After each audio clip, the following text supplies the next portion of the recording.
Roll call. Parker. Here. Miscelinich. Here. Olson. Here. Zittergruen. Here. Chisel. Here. Whittle. Here. Neal. Here. Swearing in of Cole Donlin. Kale. Sorry about that. Thank you, Mayor. For you that don't know me, I'm Scott Herman. I'm with the police department here. I'm the assistant chief. I wanted to start off by apologizing. Chief Tyne would love to be here today. This is the kind of stuff she really likes, as having people starting their career off. She really likes to do this, but she's had a training scheduled for quite some time, and she's actually out of state. So apologize for that, but you'll have to put up with me today for a little bit. Kale, if you'd like to come forward with your family, stand over here, please.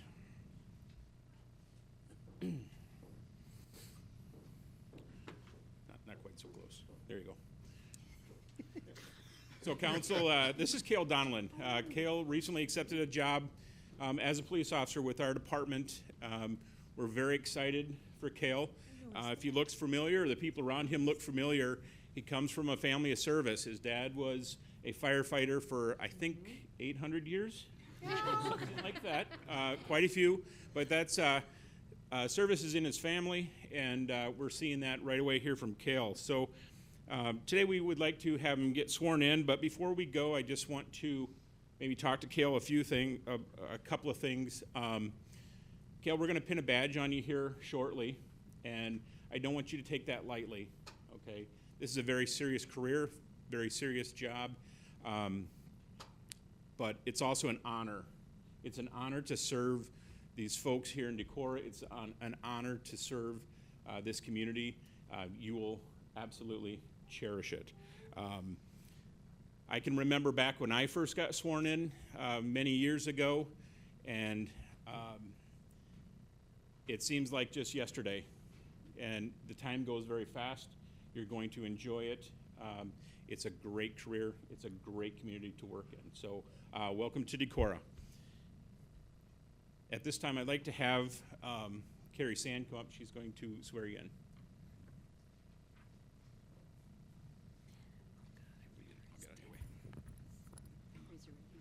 You can come up here if you want to. Sage. Of course. I, Kale Donlin, do solemnly swear I, Kale Donlin, do solemnly swear that I will support the Constitution of the United States that I will support the Constitution of the United States and the Constitution of the State of Iowa, and the Constitution of the State of Iowa, and that I will faithfully and impartially, and that I will faithfully and impartially, to the best of my ability, to the best of my ability, discharge all the duties of police officer in the city of Decorah, Iowa, discharge all the duties of police officer in the city of Decorah, as now or hereafter required by law. as now or hereafter required by law. Congratulations.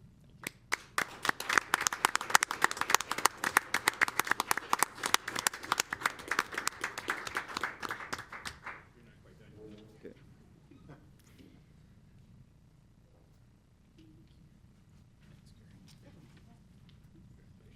Hang on a second here. So before we get done here, I won't take any more of your time, but we do have a tradition here where we like to pin the badge on the officer and say, I guess a tradition we like to make sure that you understand that this is not only a job, it's a career, but it's also a family that you're getting into. You brought your family with you, so it's no, I guess it's not any more fitting than to have someone from your family actually pin the badge on you. So I'll ask for Keith if you want to come on up.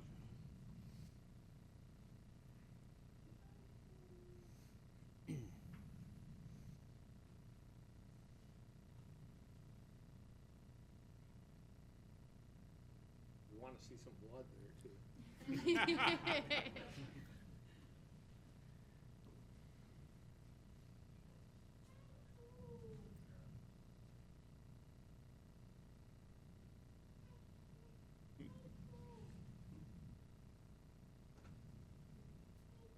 Close enough. There we go. Nice job. Okay. Stand next to your dad and get a quick pic.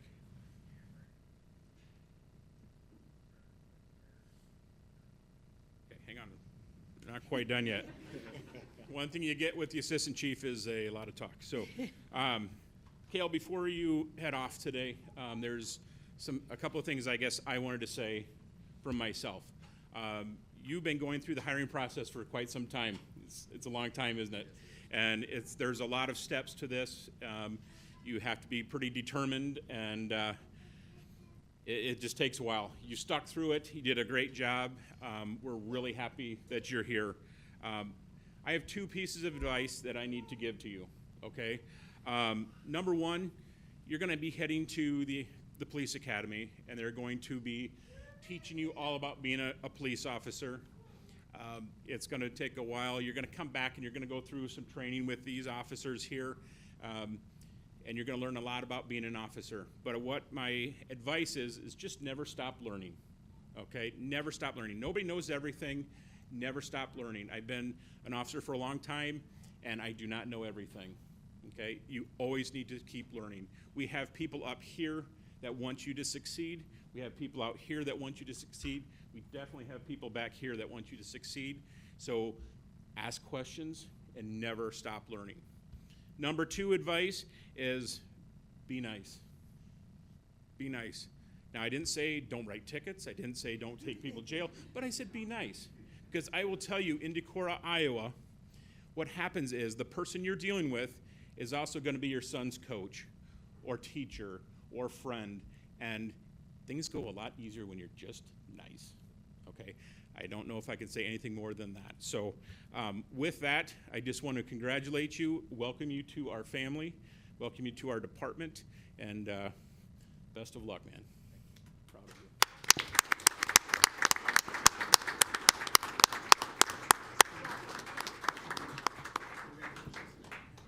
Oh, you're awesome. Welcome aboard.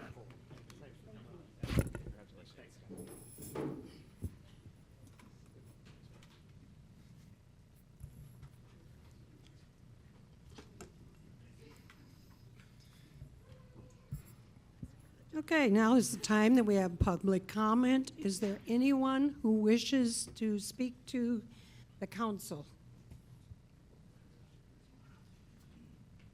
And make sure I have the ones going out and coming in and who's there. Okay. Seeing none, city manager, department head, and council reports. Okay, I'll keep pretty brief. I hope everyone was able to see the press release issued last week regarding the property tax notice that I believe everyone received in the mail today. And the issue that Decorah is not unique in that form, that letter that everyone received, is not an accurate reflection of what property taxes did here in Decorah. So I'll spare everyone the greater details, but in large part, residential property tax, the property tax levy at most would result in a 1.68% increase on the residential properties, and that's a combination effect of the rollback formula as well as the 10-cent drop in the levy. Commercial property taxes, the amount used in the notice is for $300,000, and at that level, because the way property taxes work, a commercial property valued at $300,000, the tax increase would be less than, it was 0.14% increase in the raw dollars. Now, the way property taxes work here, a commercial and industrial property of higher value, such as if you hit a $500,000 valuation, that's actually a decrease in your property tax dollars paying towards the city because of the way the rollback limitation applies. So I would encourage anyone that has questions on how that notice reads, how property tax dollars work, I'd encourage you, reach out, give us a call here at City Hall. I'm happy to answer any questions regarding that. Travis, do you have any insight as to why it was, I've been asked this a lot, why did the state want us to send out a blanket document that was factually inaccurate? So the form assumes a 10% valuation growth year to year. That's not how this works. In any reassessments are typically done every 2 years. So last year, if you all remember, you received a notice in the mail accompanied from the assessor. Jim Halsted, I think, did a great job of also explaining that 20% jump in your assessed valuation does not equate to a 20% jump in the tax dollars you will have to pay. That's why the rollback, that we call it, saw the single biggest drop in my lifetime last year, because everyone's assessed values jumped dramatically last year. Well, this is not a reassessment year. So unless you did an addition to your building, renovations, or a new construction, your valuation stayed the same. As to why the assumption is on this form that your values went up 10%, I don't know why. Unless it's just, it was assumed 10% because they're gonna use the same form every year. Thanks. Yep. I'm sure everyone remembers last year was also a property tax, not just levy decrease, but dollar decrease as a whole as well. That's it. Brent? Do you I anything? have nothing, Mayor. Christopher? Nothing tonight. Kirsten? I'm gonna feel like Steve Zittergruen here. We got a bunch. I'll cross them off as you say them. Update from the Hotel Motel Committee. Alyssa Ritter was talking about some things they've been up to. January, they attended the Bike Expo down in Des Moines. Alyssa and Mark both went down there. Obviously, we're an easy sell for when it comes to biking here in Decorah, so they had a good turnout. A lot of people interested in coming up here for that. Melissa also did go to the Canoe Copia over in Madison, Wisconsin. Again, that was well attended, and obviously we're a flourishing place for that type of activities as well. In March, they have a tourism conference coming up in Altoona, Iowa. They'll be attending that to easily sell Decorah to everybody again. Upcoming things, they've got Decorah will be featured on Road Trip Iowa, which is on Iowa PBS, and it'll be shown at April 9th at 6:30 p.m. and again on April 12th at 9 a.m. in the morning. So there's a lot of stuff on there about Decorah on that, and it's called Road Trip Iowa, and it's on Iowa PBS. Decorah jobs, I'll leave most of this probably to Steve, let him talk about that, but Stephanie Fromm is working with the Sunflower Daycare site, the old one up there, the housing project that's going on there. She's submitted us for several grants and come up with some innovative ways to get that funded. So appreciate Stephanie's hard work on that. Upcoming things for the chamber, April 4th through the 6th, there's Women's Weekend Out. So ladies that want to go shopping, there'll be a lot of shopping, dining, and entertainment things going on that weekend. That's April 4th through the 6th. And the Oneonta Film Festival was here last weekend. I think it was probably one of the best attended ones we've ever had. I know my wife and I went to several of the movies. They were all very good. And I think that's something on the rise. I think their memberships went up this year, the amount of money they took in, so that's a really good thing. That's about it. Thank you. Steve? Thanks, KO. I did cross off 3 things, so that's great. It's just the remaining ones are Decorah advanced to the second round of the Strongest Towns competition, which is great, right? That's very exciting. Voting goes through, if it's like last week, the end of Thursday this week, and everyone who hears this should just go vote right now. Our competition is Marion, and I encourage you especially to scroll through our packet to the picture of me spitting lutefisk all over a crowd. Denise, we have to talk about that. But really great packet, and I'm excited to share all the good things that we're working hard on in Decorah with a much wider readership. So it's nice to brag about the improvements we're making, the efforts we're making, and celebrating together all the ways that we're all working to become a stronger town. So I'm excited about that. I hope you all vote. Second, I noticed the fire trucks are being cleaned up yet again after what I was just told was more grass fires. That's on top of a couple that happened last week also. I guess the point is that our volunteers have had plenty of practice with grass fires, and please be sensible and responsible in making safe burning plans that don't end up in a situation where you need to call for public safety. Although, if you have to call for public safety, do it right away. I think those are the two things we should say. But please be mindful of that. And the last thing I want to say is deep word of thanks to everyone who went out to the polls and voted in the municipal referendum. It's impressive to get that kind of turnout for an off-cycle special election. I appreciate that. I think one of the things that makes Decorah a strong town is the high level of engagement and civic participation and passion, even when folks disagree pretty passionately.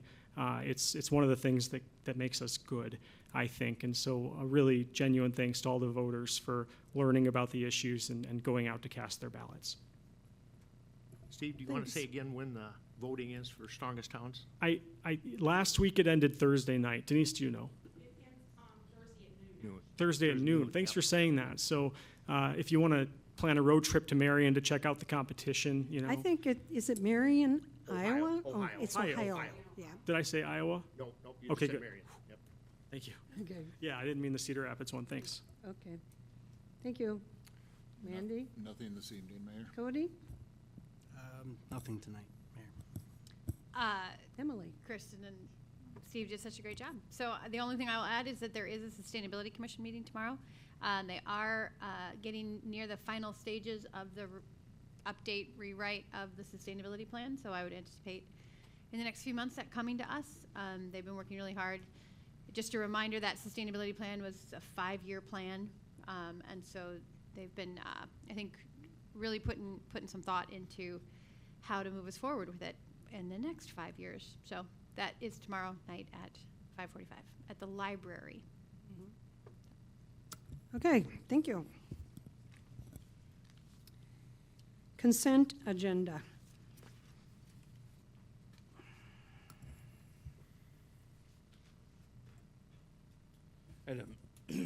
Item A, minutes of the March 3rd, 2025 meeting. B, claims. C, new Class C retail alcohol license for Women's Weekend Out, traveling Tapster at 115 West Water Street. D, resolution setting public hearing, provide for notice of proposed plan specifications, form of contract, and estimate of cost for the water meter replacement project and the taking of bids therefor. E, resolution setting public hearing for the Decorah 2025 street improvements chip seal project. F, glass and metal device permit, Decorah Vape Shop and Smoke, 915 Short Street. G, resolution approving acceptance of Vesterheim sanitary sewer easement. H, resolution approving acceptance of Vesterheim quitclaim deed for right-of-way. I, resolution setting public hearing for Decorah Athletic Complex project, former Dalen property. J, pay application number 1 for Decorah Municipal Airport conventional hangar with attached terminal building project. K, change order 1 for Decorah Municipal Airport conventional hangar with attached terminal project. And L, C3 design for 201 West Water Street, Caleb Ulring. Motion to approve the consent agenda? Second. Motion made by Olson, seconded by Whittle. I just Thank have one you. quick question. Any federal funding problems with our airport that we've been doing in terms of remodeling? Not yet. Okay. No, be very honest with you, that's one that keeps me up at night because we have over $2 million of contracts That's what I'm, yeah. already on this with over $1.8 million of both federal and state grant funding that are tied up in this project. And when So- do we spend that before they, As fast as possible. so we have to spend before they get reimbursed?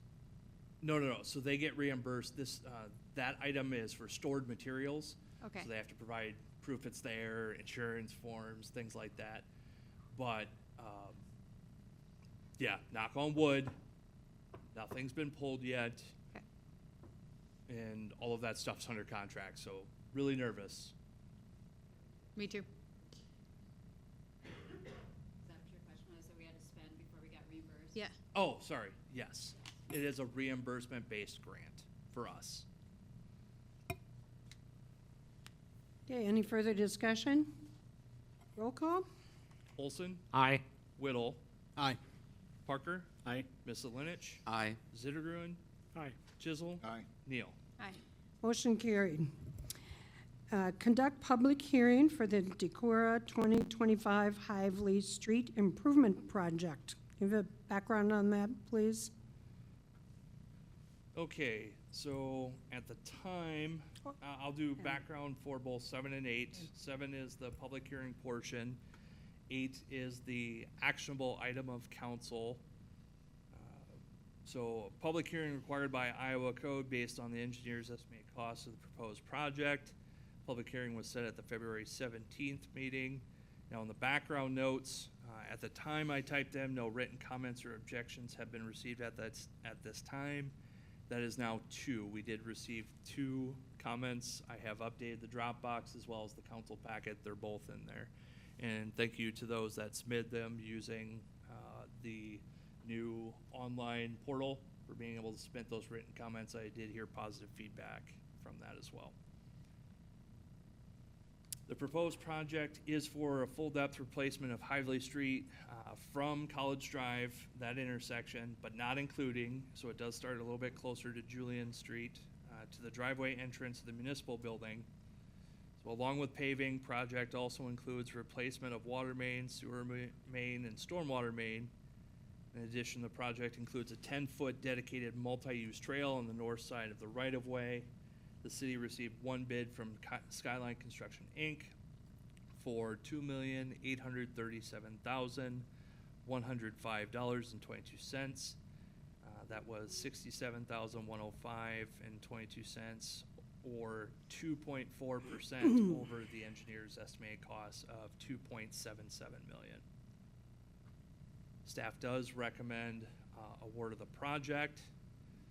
We had some questions come up over the weekend and over this past week regarding scope of the project. And so I understand council's gonna have further conversation. And if council wants to adjust any part of the scope, we still need to hold this public hearing. But then, as a result of the conversation, we can carry that forward during item 8. Okay, so what I'll do is open the public hearing. Is there anyone who wishes to speak to this item? Come up, state your name and address, please, and then speak into the microphone. Okay.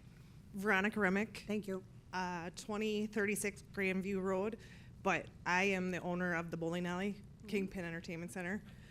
So I just want to say thank you. It does need to be fixed, but for me, like in the morning, coming off of College Drive, turning in to my bowling alley at 8 o'clock in the morning, it is a mess. I heard that you guys were going to shorten it, the width of it, and right now when I turn, people can pass me on my right side. So I would please encourage you guys not to change any width on that, because for one, we have the fire department and police department right here. So people can actually pull over and get out of their way so they can go help people.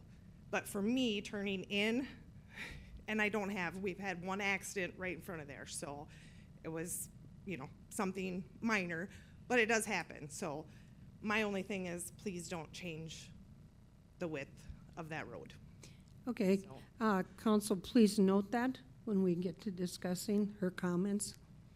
Yeah, it's really hard because even College Drive, that's a mess in the morning. I have to drive it every morning, and at 7:30 to 8 o'clock, I don't want to go on there because I hit that stoplight several times, and just please leave it alone.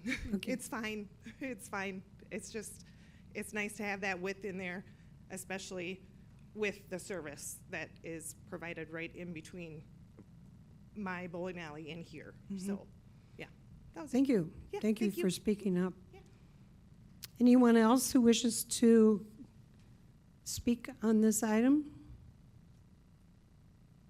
Hearing seeing none, I'll close the public hearing. Resolution to approve plans, specifications, estimate of cost, and proposed form of contract for the Decorah 2025 Hively Street Improvement Project. I'm going to turn this over to you, Travis.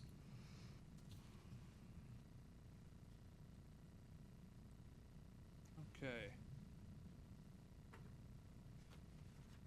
So I already gave the background on the scope of the project.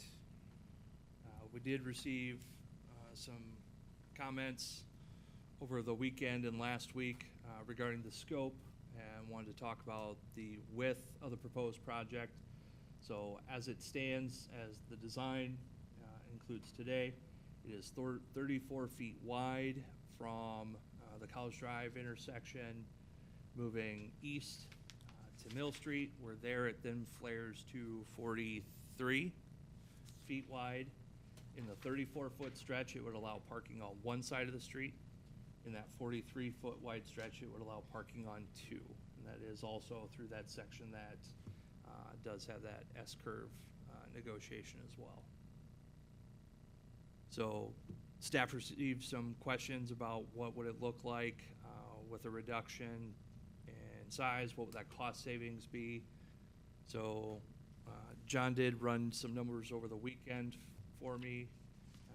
So thank you, John, for doing that.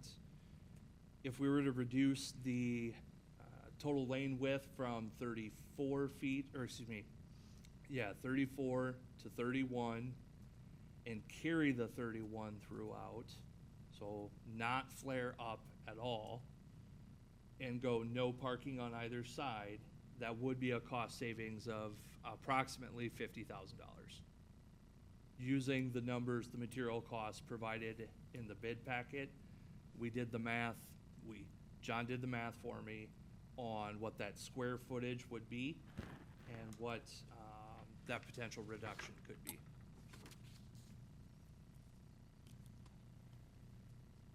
Do we need a motion here before we can discuss this, or where are we at with? I would suggest discussing it first. Before we get into the motion? Yep. Okay. And if there is appetite to change things, table the item to April 7th. That's what I would suggest, table to April 7th. And then we can have a conversation with Skyline Construction and potentially have a change order even ready to go at the time of award. Can you just review for folks who aren't looking at the diagram, the current width of the street? 40 feet throughout the whole, right, John? I thought it was 43. It's currently 40. Or 43? Is it 40? It's Currently it's 40 at the 40. far west end, Okay. because that's where it went from down to 34. It's 40 there currently. And then through the S-curve location, John's digging. You're good. So it's existing, Could you get the microphone, please? Or have Chopper, can you give him the microphone? Or It's coming, John. John, it's coming.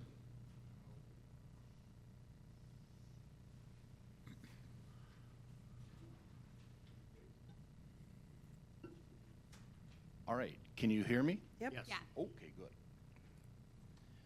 The existing width between Julian and Mill Street is 39 feet back to back.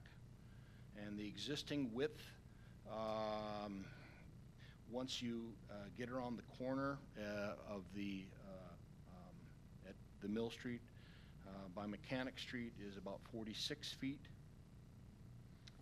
And yeah, that basically continues on to the end of project. There's some variability to it.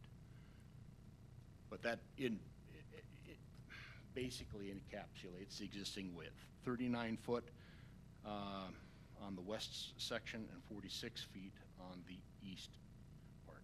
So it's 39 So feet. as drafted, goes from where it's currently 39, goes down to 34. Yes, One side parking.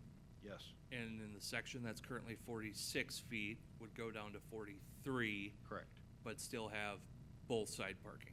Yes, parking on both sides. Thank you.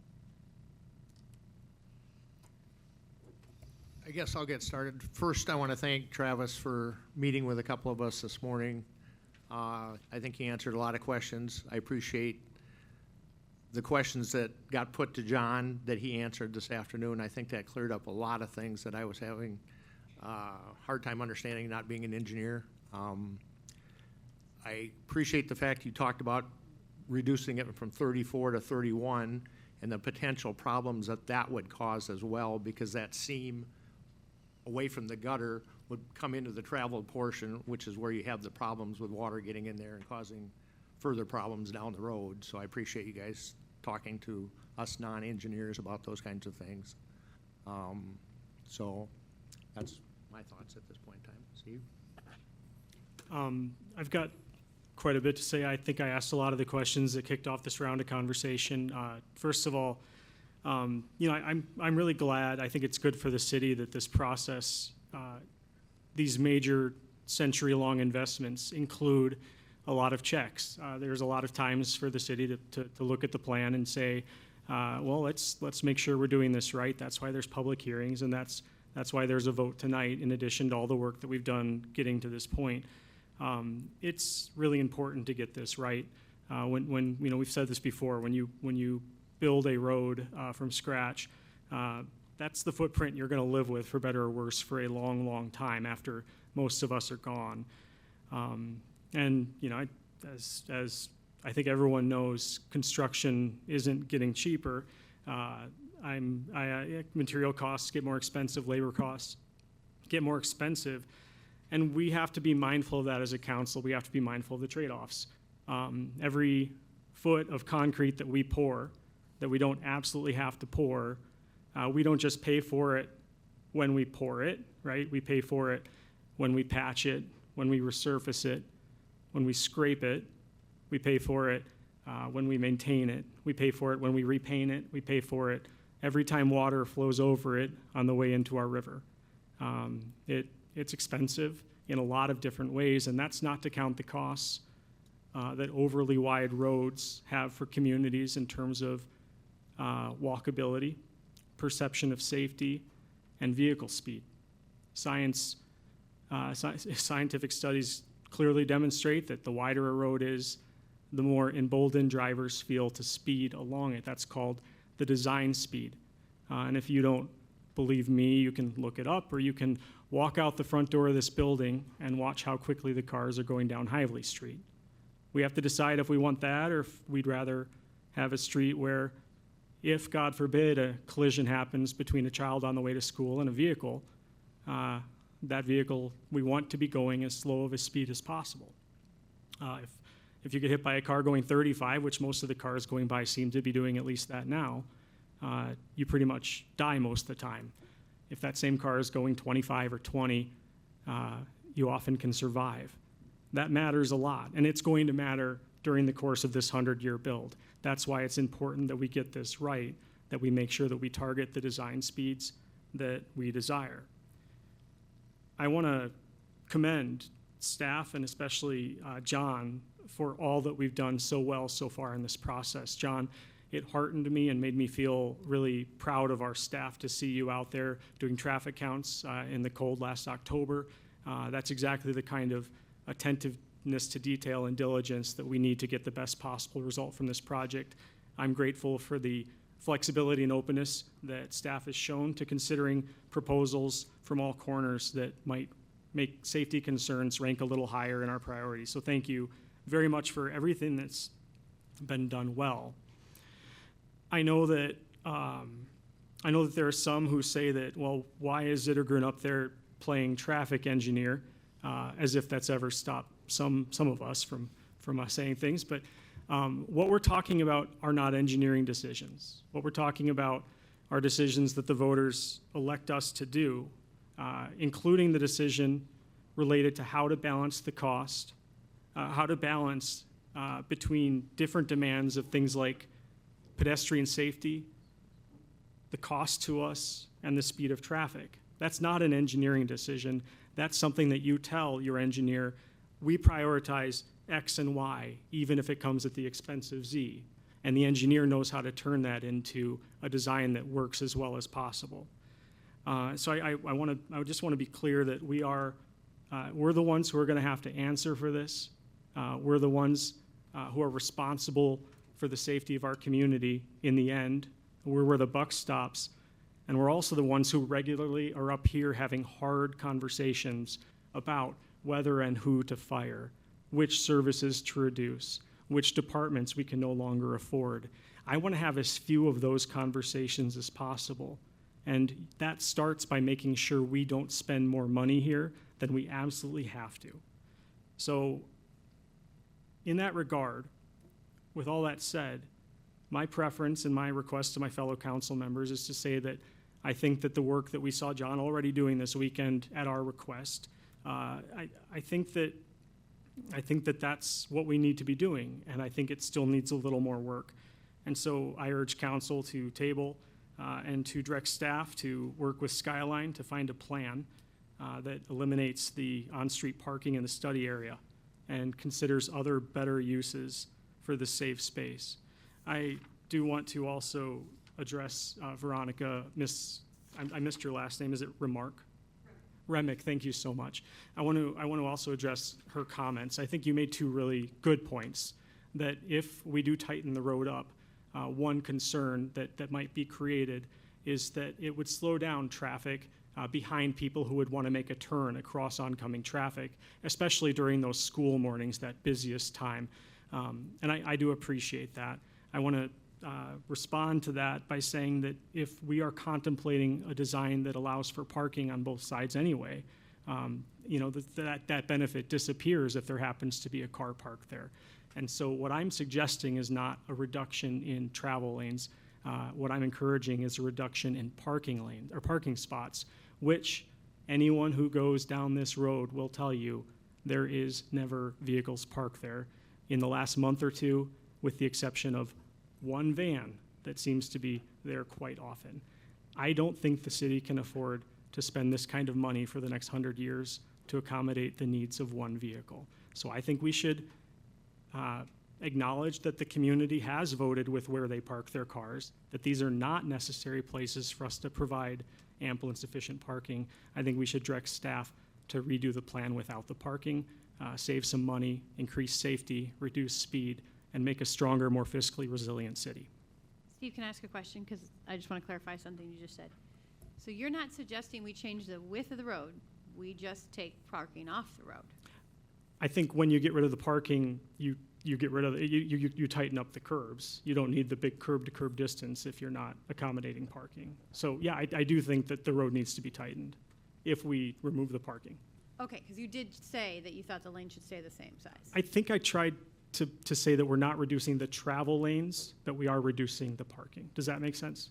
Where people are driving, like that's I see what you're okay. saying. Yep, Okay, now I thank get you. it. I'm sorry if I wasn't clear. No, now I get it.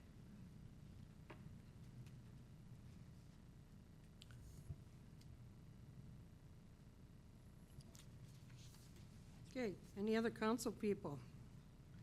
How does, Travis, in doing that, how much are you taking, if you do as Steve suggests, so we don't have parking on both sides, or we don't have any parking at all on the street, and then we keep the travel lanes the same, how much of a reduction are we talking about? 31 feet, right, John, is what, yeah, so we could get down to 31 feet. No parking on either side, and still adequately allow for, whether it's an engine responding out of this station or trucks that need to service downtown or whatever, that would still allow for that. And that would be SUDA's design specifications, right, John? Well, I mean, I know they're, sorry, go ahead. yeah, so, right, to summarize it, Emily, you'd be trimming off about 3 feet on the west portion in the residential area there, between Julian and Mill Street. There's a warp going around the corner there, but then you would be taking off about 6 feet on either side of So for a total of 12 feet of width reduction, that would be on the east portion, centered on Mechanic Street. The idea is that you keep the center line of the road in the middle of the right-of-way. And Yeah. that essentially, the 31-foot width then would allow you to have travel lanes and shy distance, and essentially that would be your through traffic without any parking. And Kirsten had mentioned when you talked that, or maybe Kirsten can, one of you, that there were some downsides to going to 31. Right. Is that? Yeah, well, I mean, I tried to summarize that in the council packet. I mean, parking is an obvious one. There's 24 stalls that would be impacted on the east portion. That's between Viking Theaters and the bowling alley, and about 11 stalls would potentially be impacted on the west portion. So you're dealing with about 35 total stalls for the length of the project corridor.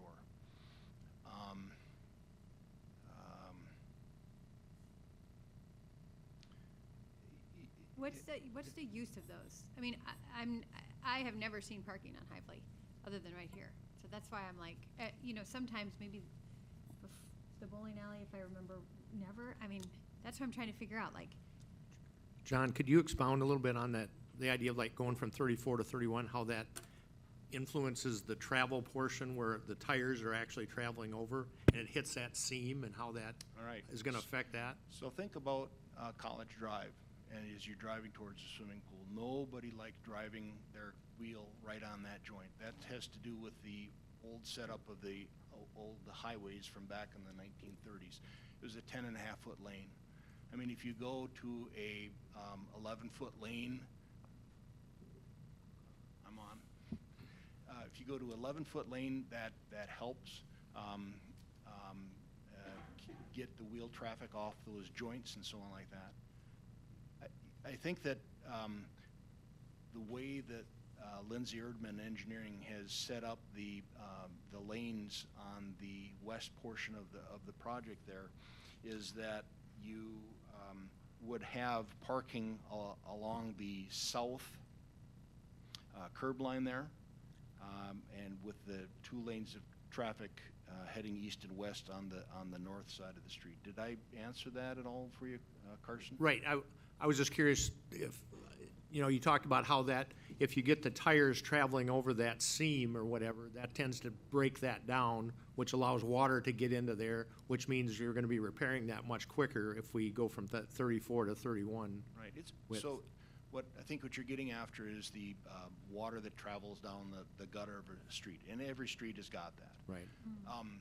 With 4,500 vehicles per day, with 3% trucks, the further you can get your water away from the lane of travel, the less potential of water, either from snow melt in the spring or from light rainstorms and so on like that, from entering the natural cracks that occur in all concrete pavement. It's where the joints are and so on like that. By a wider road typically is going to have a longer service life than a narrow one.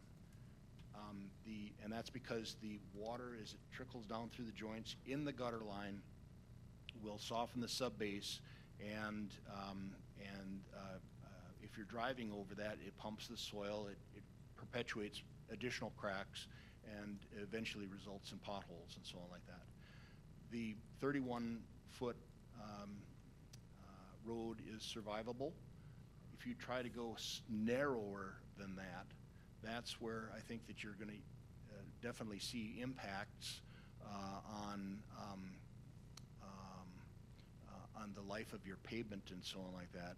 What I would say is that we selected to use the SUDAS preferred standards for the design criteria, which result in a 34-foot wide street in that corridor. The purpose of that is a couple of reasons, is that you're entering that S-curve, and to allow your traffic to be able to negotiate going around the corners, it helps. It is a reduction of what's existing right there, but it should allow for continued parking along that street.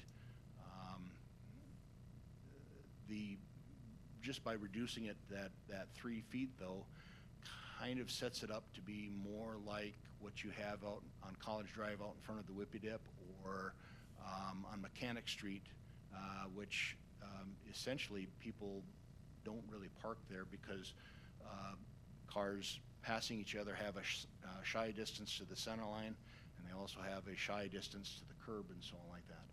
So what you need, there's a second part to the answer for your question there, Kirsten, Sure. is that the street is pretty flat, and the cross slope of the street tips the water towards the gutter.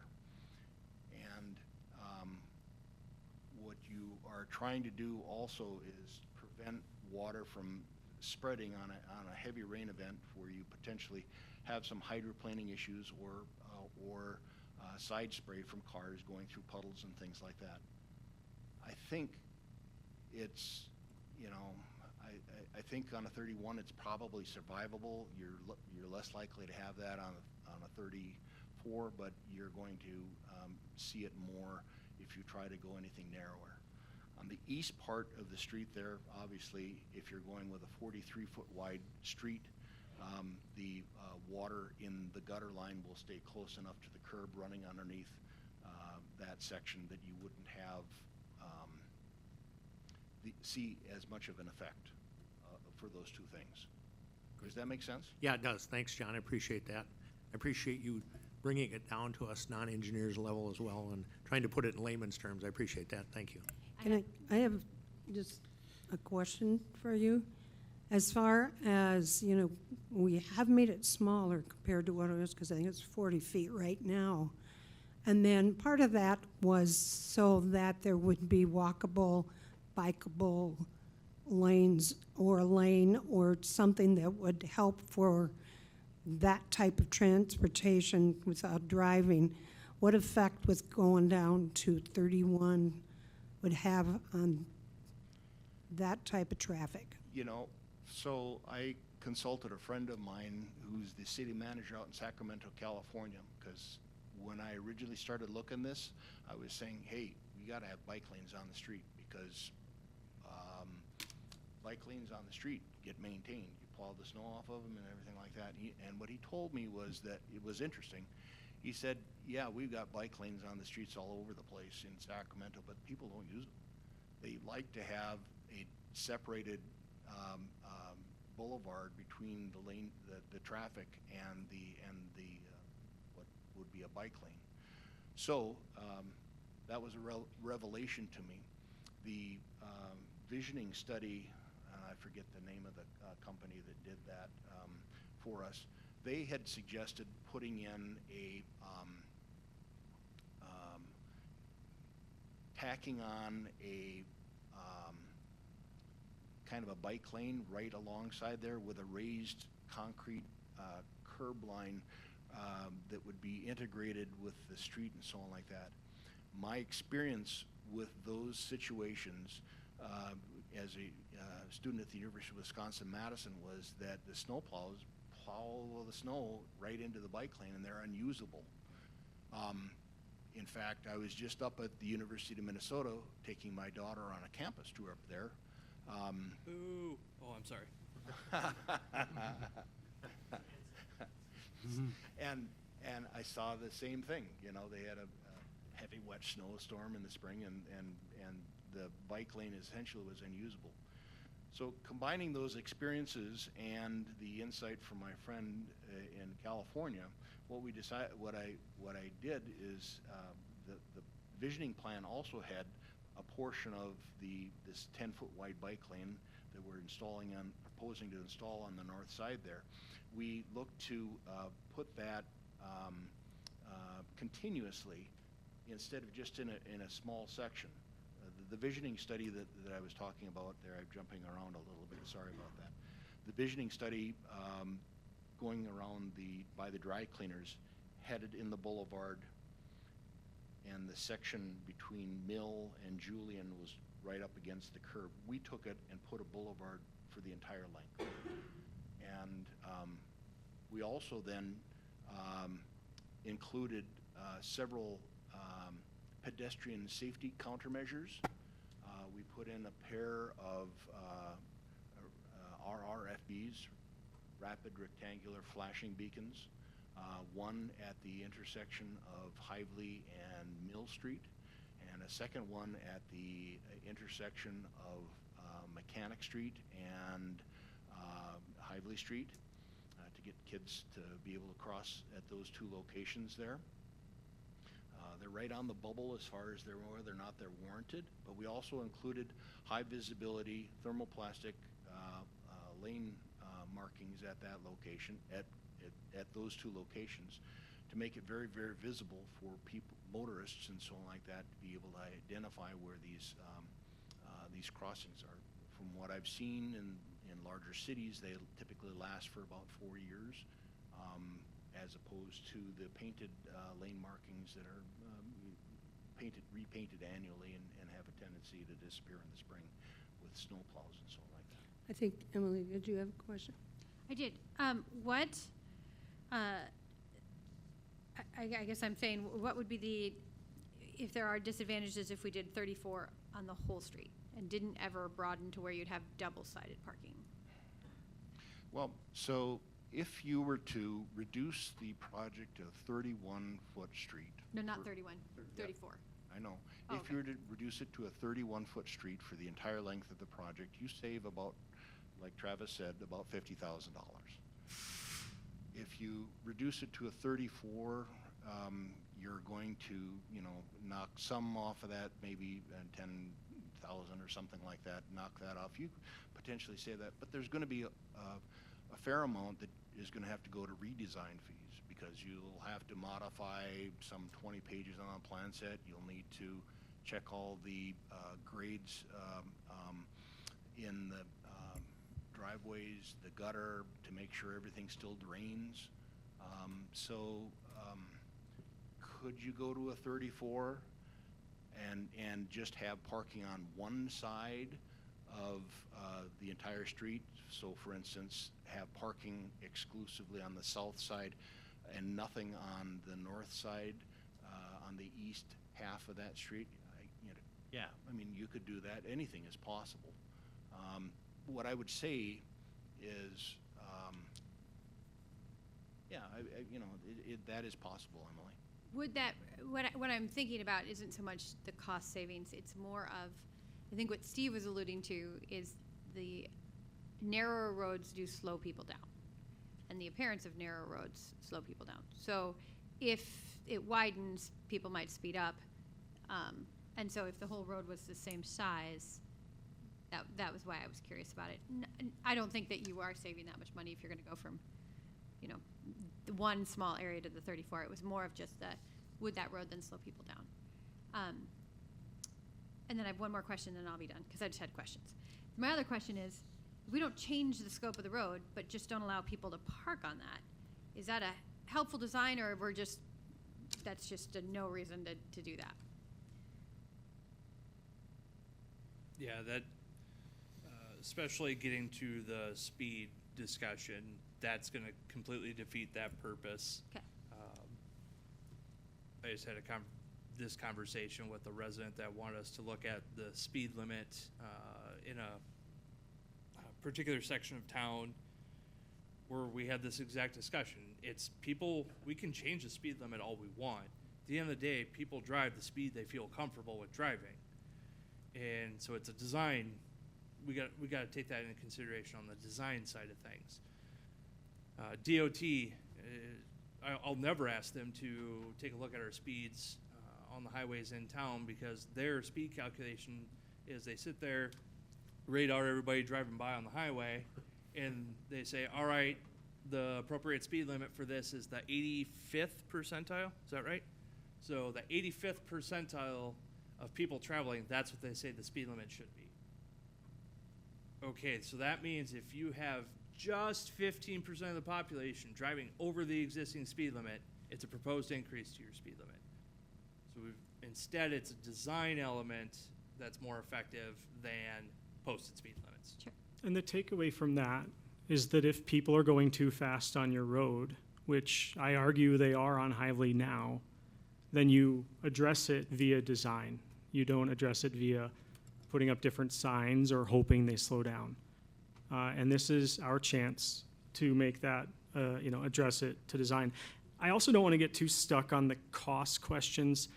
John did, as well as he could for sure to talk about the savings on this project, some of which might go away when we have to redraw some plans.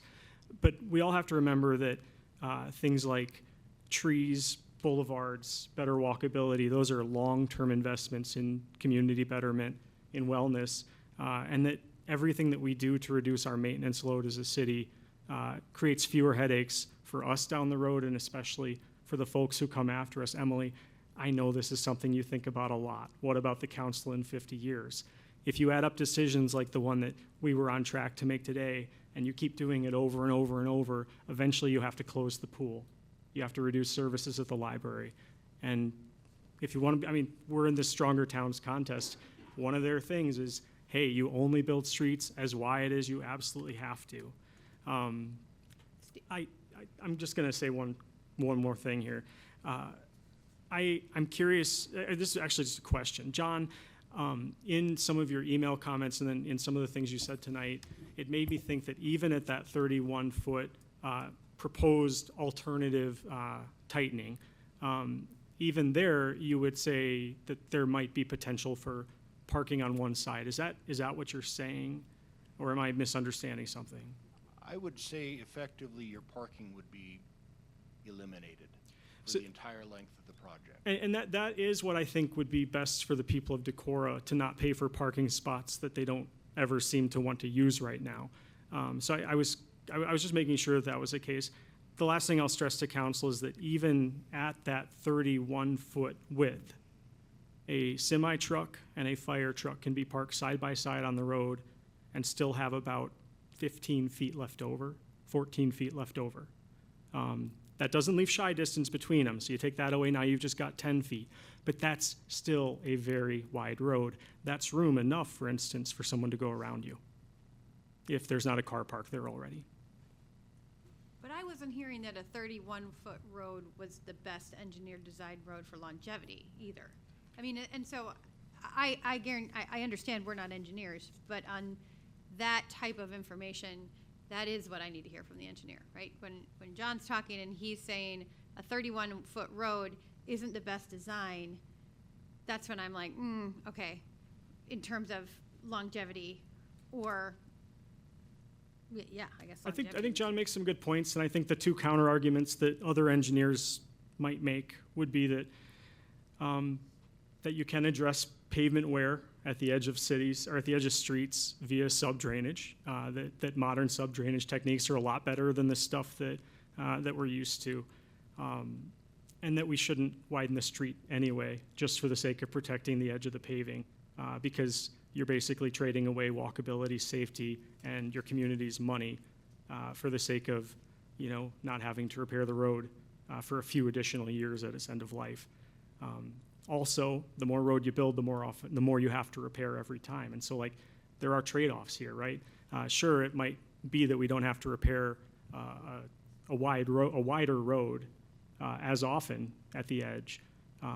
But when you do have to repair, there's more to repair. It nets out as, maybe a wash at best. So, there are communities all over Iowa who are not strictly adhering to SUDA's suggestions. And I think that's important for us as a council to understand. These are not mandates, they're not laws, they're not regulations. These are suggestions, and there are communities all over Iowa who are making choices about what they want to prioritize. SUDA's, I love you, John, I really do. I'm really glad you're our engineer.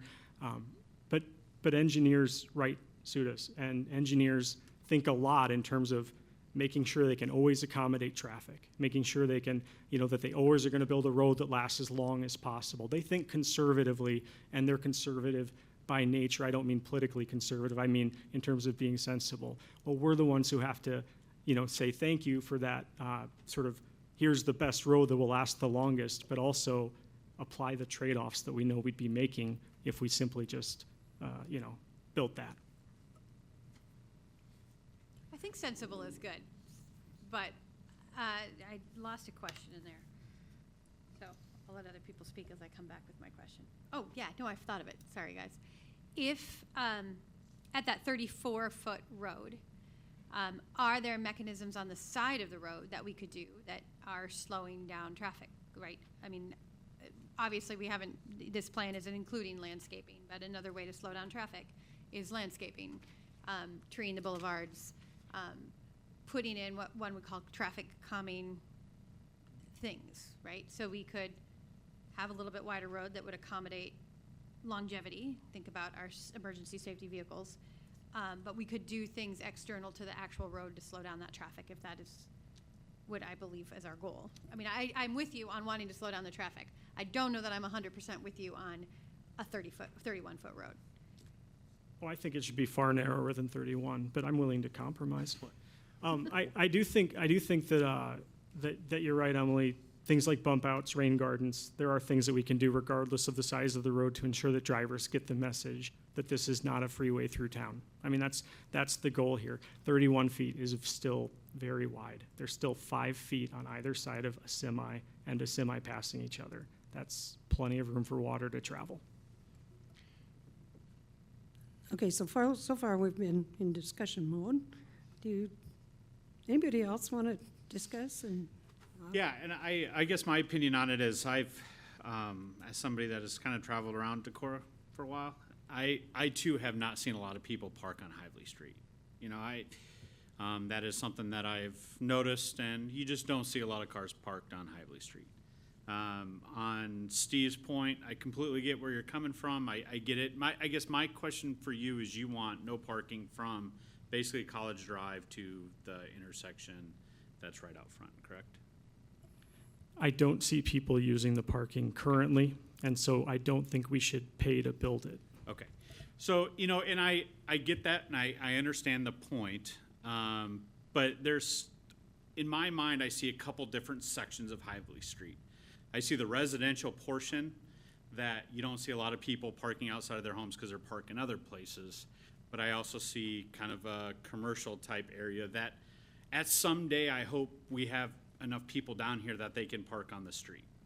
I always have this romantic dream that our someday movie theater is going to get redone, and it's going to be this great place that people are going to want to come and watch movies again and park on the street there that like they used to do. I hope the Reserve Center disappears and that becomes a different commercial property that people can come down here for. So I have reservations on that aspect of it in the commercial area. Obviously, though, through the residential, I think I'm on board with a lot of that, taking that off-street parking because people aren't using it. The homeowners that are living there have other parking that they are choosing to utilize. I just have reservations of, I look for that future, and maybe we do spend money and nobody ever parks there, but I hope someday that we can kind of revitalize this area that people will park down here again. But I'm not completely shut off against the idea of removing all the parking. That's just kind of something that is kind of lingering in the back of my head of, I see nobody parking there now, but I want people to be parking there in the future. Does that make sense? It makes sense. I guess I'm speaking, here for the opposition. If others want to make the other points, feel free to speak up. I'm sympathetic to that. I also think that any time that the city goes out of its way to make sure there's parking for a commercial enterprise that's paid for by the taxpayer, that's a subsidy to that commercial enterprise. We're raising taxes on people who are on the edge of homelessness to people who have to choose between their heating bill and their prescriptions. We're raising taxes on those people to subsidize someone who has a business with free parking. I think that's foolish in and of itself. I don't think that aligns with our sustainability goals. I don't think that makes us a stronger, better city. I think that leads us down a path towards fiscal insolvency. It's especially foolish when it's not currently demanded. That's kind of what I think. So if there was a business in the place of the Armory and a lot of demand and people really wanted parking, well, maybe that'd be a conversation I'd be open to. But for me, we just make sure that when a new business comes in, that they provide the parking they need. And if we don't have a bunch of unused, expensive parking sitting there waiting for that potential day that may or may not ever happen, then the businesses that do come along, if they do, they'll build more parking because they know they need it. That's how you solve a parking problem. You make sure that the cost is borne by the people who are benefiting. And in the case of a business, that would be the business. Mayor Borowski, Brent? Oh, go ahead, John. would you mind if I make one comment on something that Sure. I've heard repeatedly? And that comment is that there's very little demand for parking on Hively Street. And I guess that I would, a couple of things. One is in the wintertime when high school bowling season is going on, there are a lot of fans, buses, and other people that make use of that facility. And they do park on the streets quite extensively during the winter months. There recently has been quite a number of cars that have been making use of the Army Reserve parking lot. And I don't know what the arrangement officially is on that, but let's say there's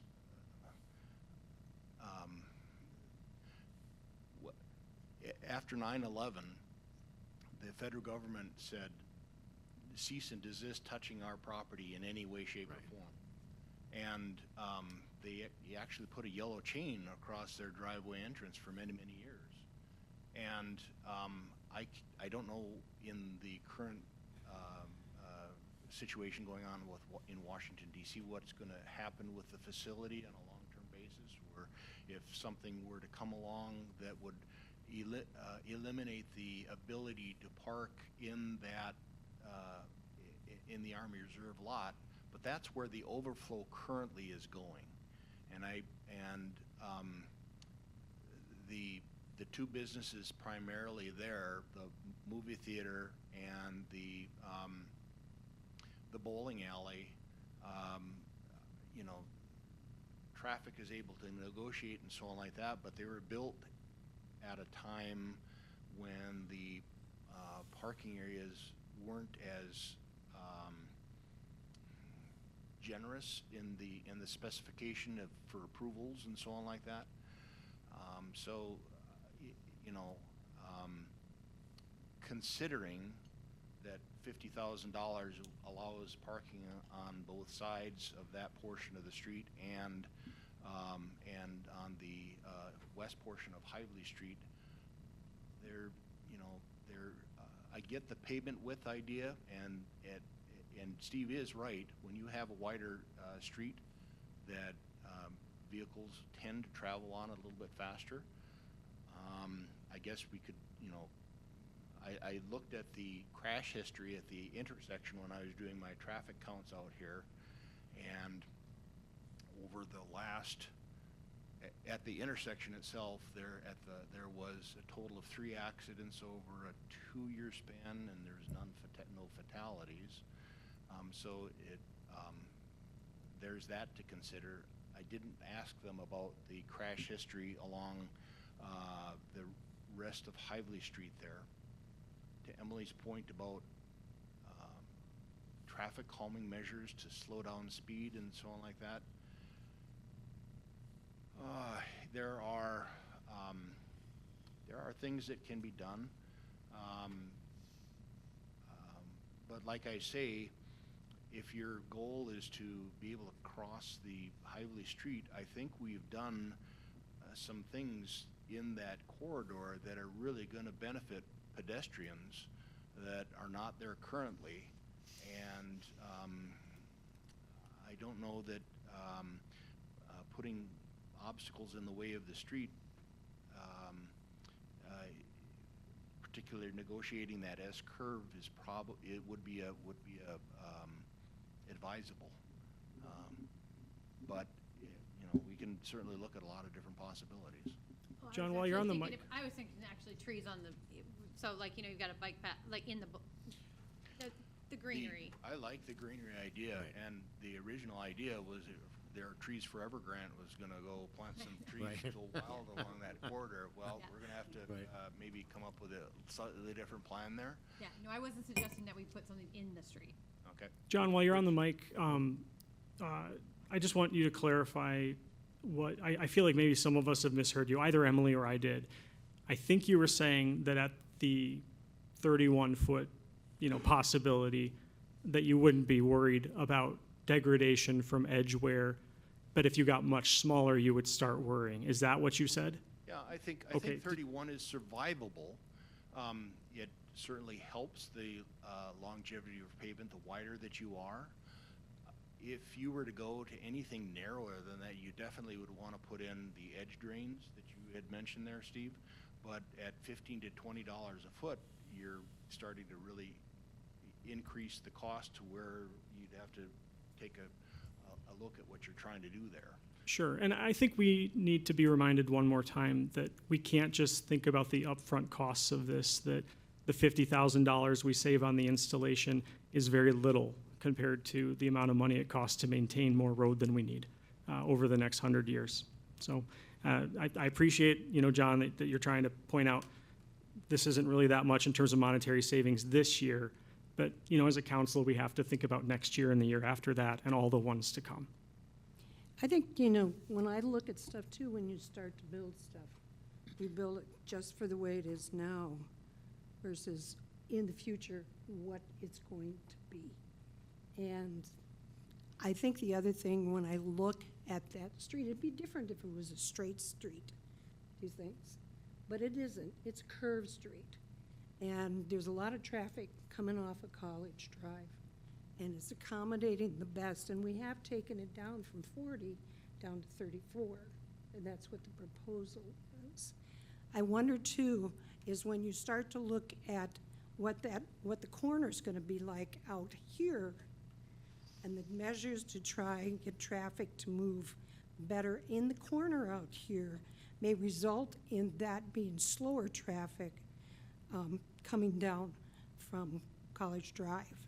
But I do think that, I kind of think from what I heard from Brent too, is, to look to see, making it so that we can allow for expenditures for, whether it's commercial or whatever, there could be a lot of savings later on if we have to widen our work, I guess, especially when you're looking at only the difference, maybe I shouldn't say only, the difference between 34 and 31.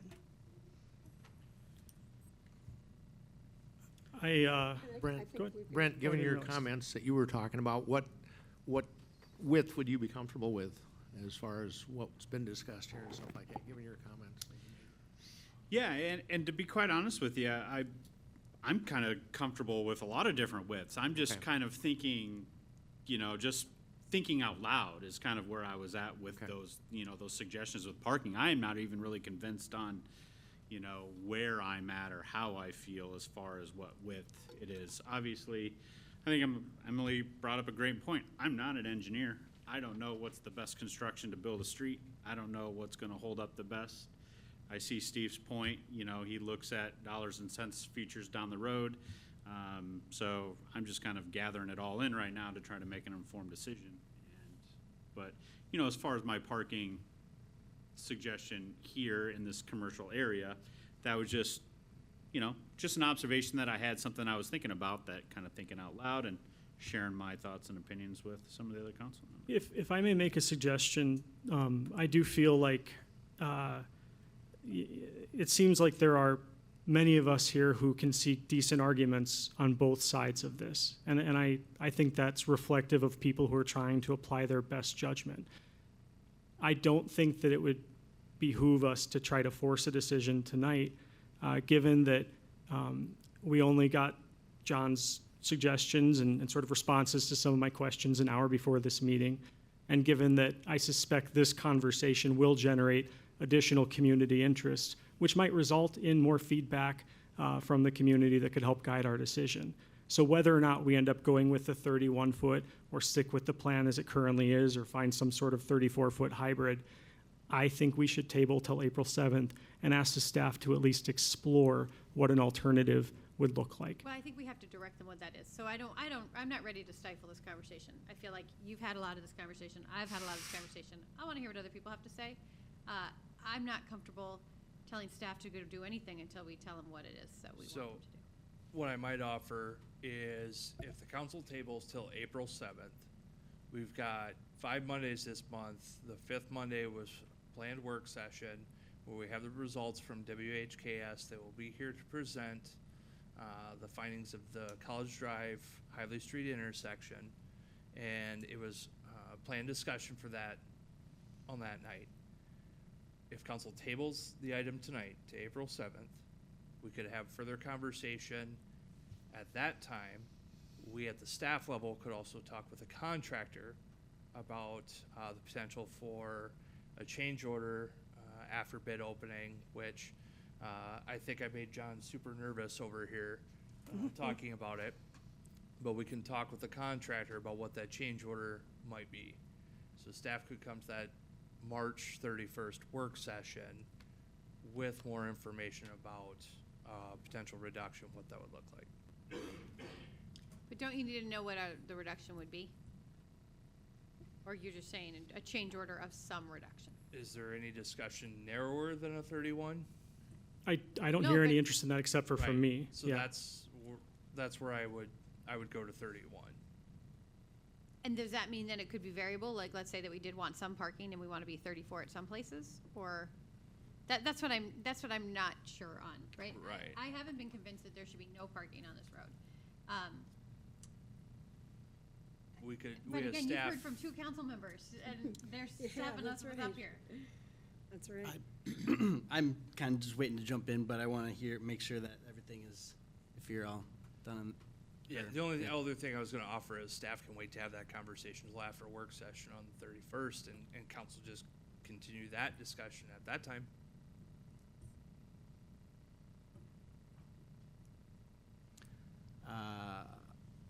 I just want to say thanks for all the work.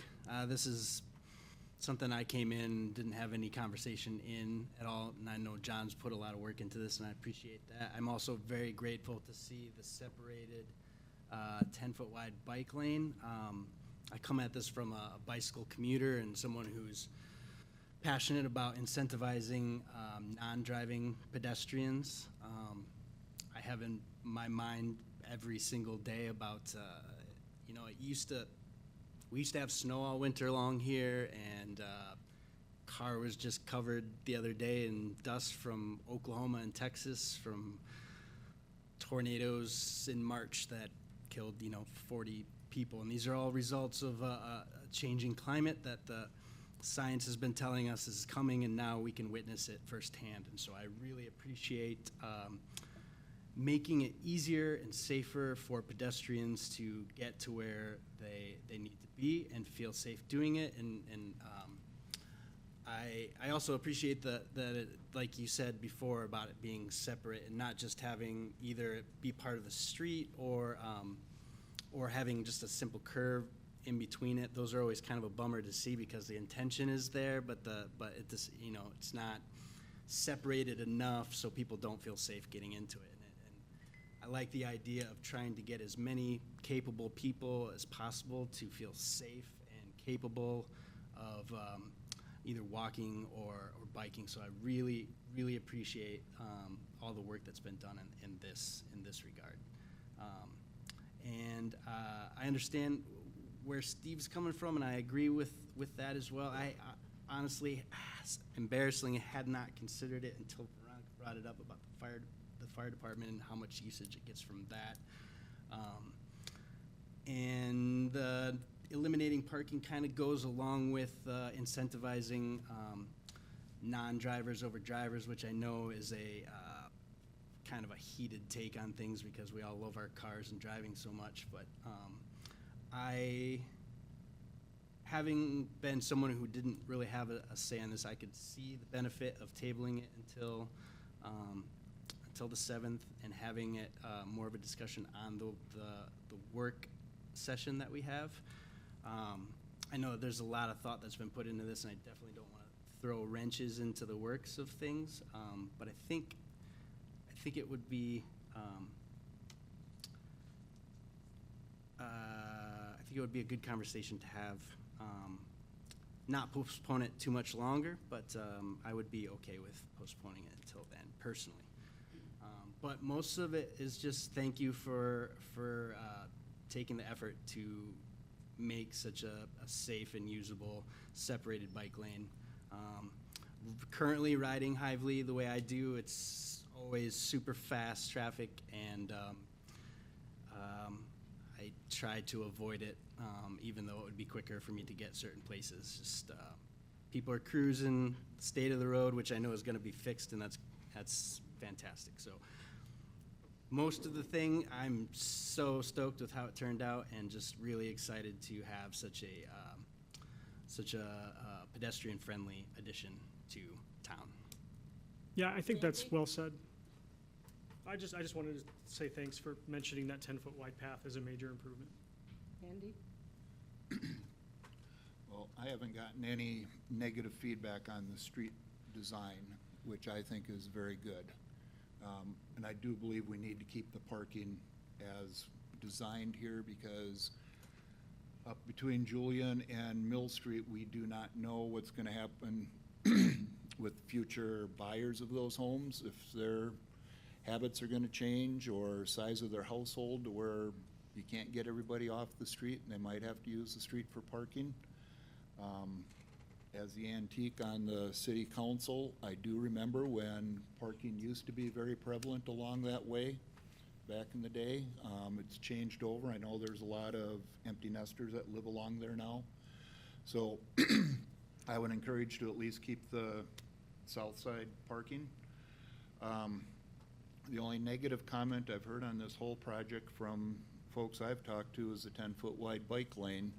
Is that really necessary when that's going to be an additional cost to the city to maintain, because we're the ones that are going to have to be plowing it and taking care of that? Would we be better off going down to a 6-foot wide, which is still wide enough to accommodate the bikes who don't use the bike trail on College Drive nor on Montgomery Street? Some bikers, not all, but some.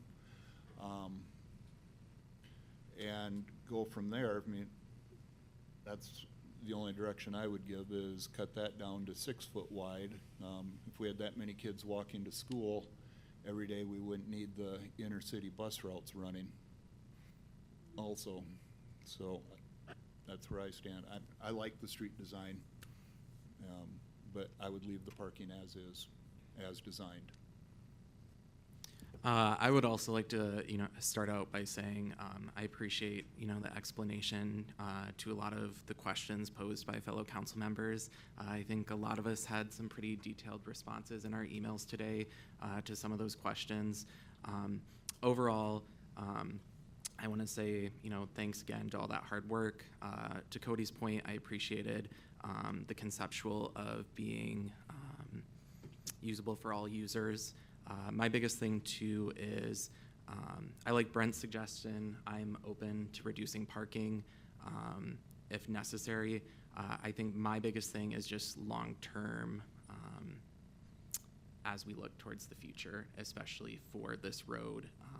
And we all want safety, and I think there was concepts that were discussed by a lot of individuals tonight, and I would be okay with tabling this until our next work session to at least, maybe if we need to, answer some of those questions or have some time to get a little bit more in-depth information, because I definitely know a lot of us have made the point that we're not engineers, and it gives us a point to have more of a conceptual understanding. Can I ask a quick question, just so that I'm okay on the numbers? 34 wide gets you parking on one side of a street, correct?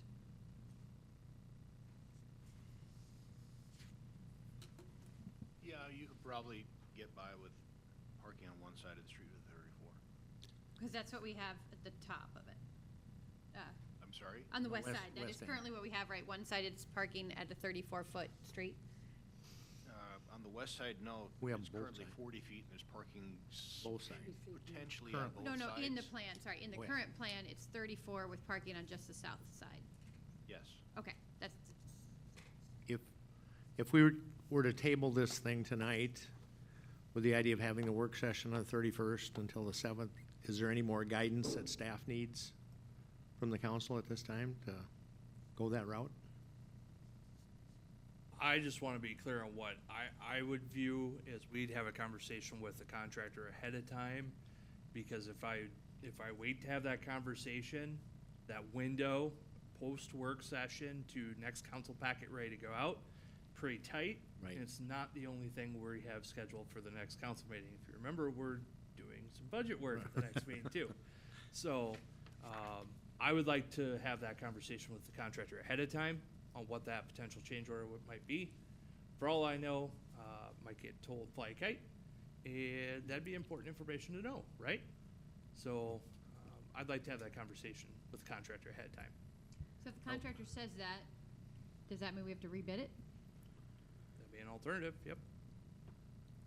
So is the discussion we're having now, is it between 34 and 31? I mean, is that what we want them to look at? Well, I mean, we currently have a design for 34 feet, and what's been discussed here tonight has been going to 31. Is that what we want staff to have a discussion with, to making that slight change from 34 to 31? So we can have that discussion on the 31st? Is that where we're at? if I what I'm can, hearing? if I can, I don't think we should eliminate parking on the whole street. I actually, I think we should have at least one-sided parking in the commercial area. I think that, there's a fine line between building for what we currently are using and also thinking about what might come. I hear, Randy, that there's been parking there. I agree with Travis. We don't know what's gonna happen with the, Army Reserve. I am also 100% on board with a walkable, bikeable community, and I understand what that means. Don't make that face, Steve. Okay? I would never consider making a 6-foot biking, walking trail. We need places for our bikes. But I'm also not willing to ignore the fact that people use Decorah who don't walk and bike, that there are cars. And I think it's important that we build streets to make driving safe, right, as well. And so sometimes that means thinking about how people turn. That doesn't make me anti-biking and walking. It just means I'm also for safe driving. I think irritated drivers aren't safe drivers. I think drivers that are in a rush and can't get where they need to go aren't safe drivers. I think there are lots of ways to calm traffic that isn't necessarily making really narrow streets. So I'm sensitive to all of that. An entire 31-foot street along this way I don't think makes sense for the area. It is a commercial area. I think there's some importance to parking. I don't think there should be parking on the whole extent of it necessarily. And so I'm always looking for that hybrid model. So that's where I sit. I guess the one question I have for you as a council then, if you're really all looking at tabling this, we just have a motion to table it, although he needs to know whether you're gonna do the 34 or the 31. He does, because he can't hear from one of us, Right. and that's why we have to make a That's right. decision. Okay, so If- I'm guess- asking for some action of some sort, I guess or wh- suggestion. Is there enough consensus here to go forward with the 34-foot? no, 34 the that we whole- have the right whole now? way. You're thinking 34 the whole way? if I may, Okay. if I may, I'm going to read to you from my favorite engineer. His name's John. He works in Decorah. He said that many communities are even considering 28-foot streets in residential areas which allow parking on one side. 31 foot is not narrow. That's bigger than what some communities are doing that already allows parking on one side. 31 feet is a very wide road. It has 5 foot on both sides of 2 semis going by each other. That's a big road. That's plenty of room for a parking spot on one side. If we ever decide in the future that's important. So I think 31 represents a pretty reasonable compromise. I'm going to say 2 more things, and I'm not going to say anything else. I'm going to say 2 more things. I'm not going to say anything else. I listen to you. The first is that we can say that we are in favor of walkability and bikeability all we want. It doesn't matter if we don't do stuff about it. The second thing I want to say is that you don't build for a city that might happen one day. You build for the city that you want. And every decision that you make to prioritize speedy traffic with lots of parking comes with costs, because we live in a world where we can't just make up new real estate out of thin air. It comes to a cost to walkability and bikeability. Are there a lot of kids not walking and biking to school right now, Randy? Well, that's true, but guess what? I've biked down that road with my kids to school from the age that they were like 4. For years and years, I did that a lot of days. It doesn't feel safe. We need to do better, and that's why I like the improvements that this plan has, but I think we need to do better. Staff is suggesting that 31, they could make it work. John keeps saying survivable, which feels like pretty bleak language. I think he means it would be functional. I hope that's what he means. And my last thing that I want to say is that is that I encourage council members to listen to their constituents over the next few weeks. In particular, we have experts in this community in addition to John. We have Aaron Detter, who was one of the people who wrote us. He's a transportation planner. This is his job. He's on the Sustainability Commission. He doesn't think there should be parking in this. He thinks 31 feet is probably too wide. I encourage you to talk to him. I also encourage you to walk down Hively Street. Walk down it a lot. Look at how it's used. Look at how people drive on it. That's all I got.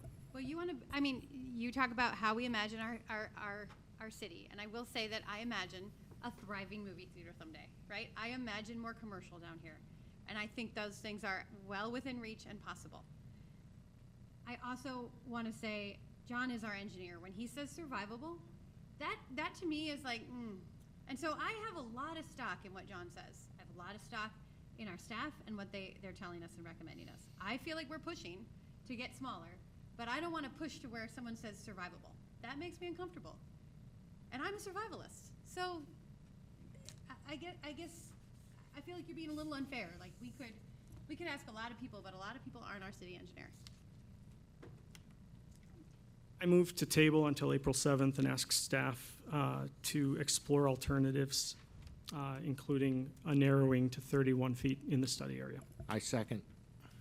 Okay, so I have a motion by Zittergruen. Who seconded it? Olson? Seconded by Olson to table until April 7th. Correct. And included on the work session on the 31st. And including the work session on the 31st. Can I ask one question, Travis or John? Yes, because we If this contract had been awarded, what was the start date of this project? And will a month back us up to where we're not going to be able to get it done before snowfall? Substantial completion, I think, Randy, is that what you're trying to, substantial Well, completion? start date and, work days. Notice to proceed typically goes out, we would set up a time to sign up contract shortly thereafter award, so assuming if there's action on the 7th, it would push us back just that 3 weeks. Substantial completion. Substantial completion was in late November, possibly early December.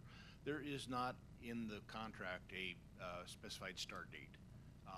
There is in the contract or in the specifications the goal of getting the Mill Street intersection open by Nordic Fest, because there's the way that this project is currently set up to be staged is that the storm sewer, it would start down by the high school pond, work its way up by City Hall, and get out to the fire station driveway, roughly. Contractors then would go over and that would take 3 weeks or so, we estimate. Contractors then would go over to between Julian and Mill Street, and there is a lot of pipe work that's got to go in there. Water main, sewer main, storm sewer. There's, in addition to the utilities that will eventually come and so on like that. Then to grade and pave the road, that's a lot of work to get accomplished before Nordic Fest, so that parade and things like that occur.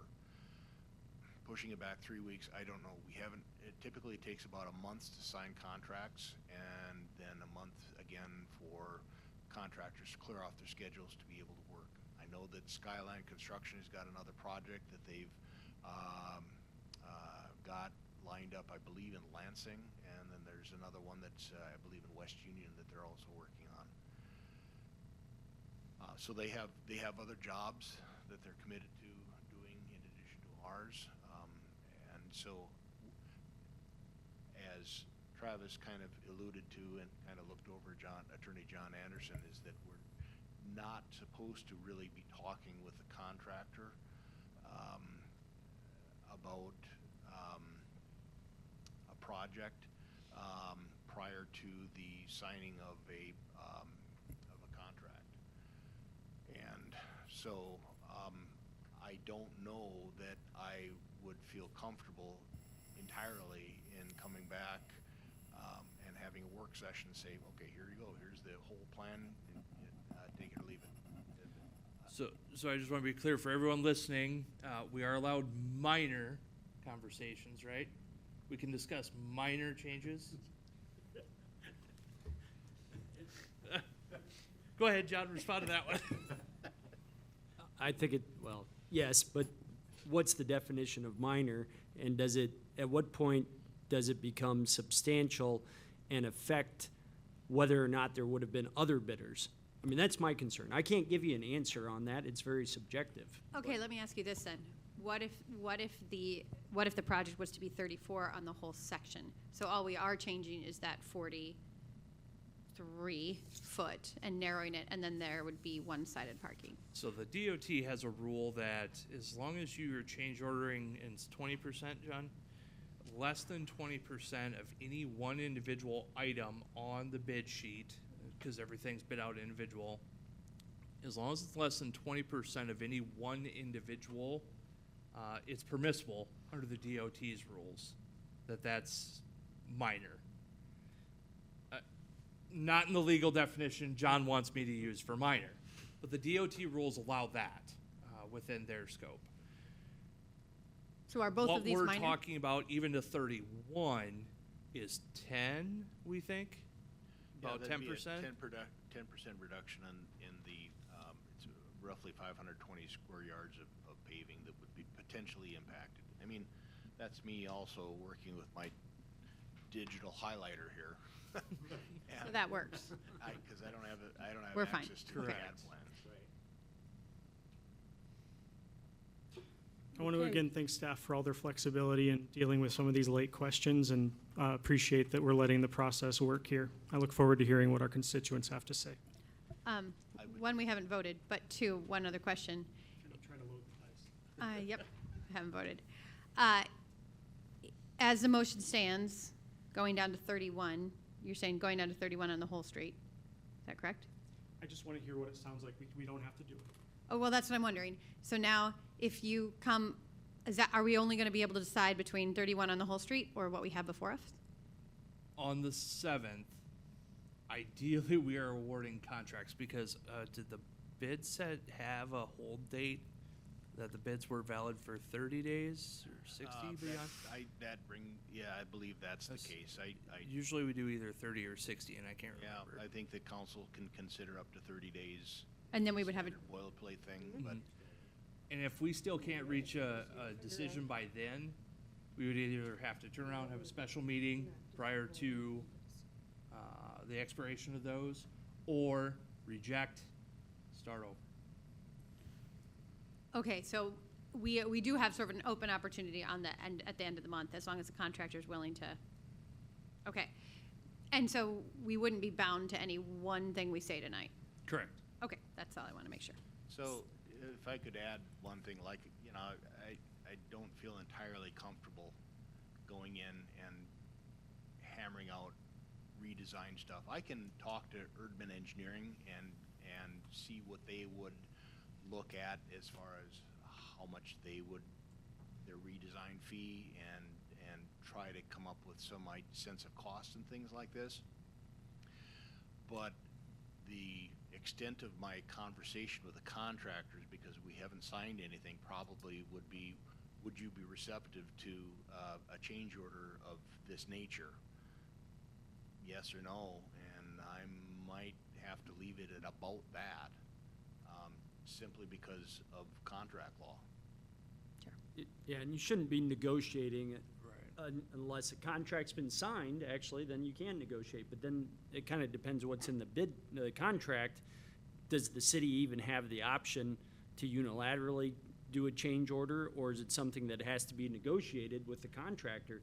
You could, you know, if you award the contract, that doesn't mean the contractor has agreed to any change order later. And I go with what John was saying.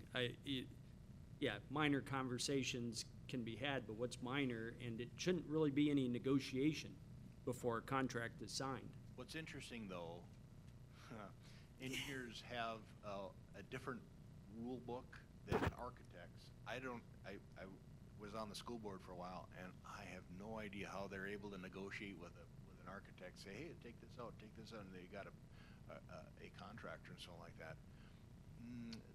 It's a different world out there when it comes to buildings than it is with horizontal infrastructure. Just for clarity, with it stated at 31, is that, how comfortable is it if they decide to go to 34? Well, I'm assuming if the question's asked and we explore going to 31, that's okay.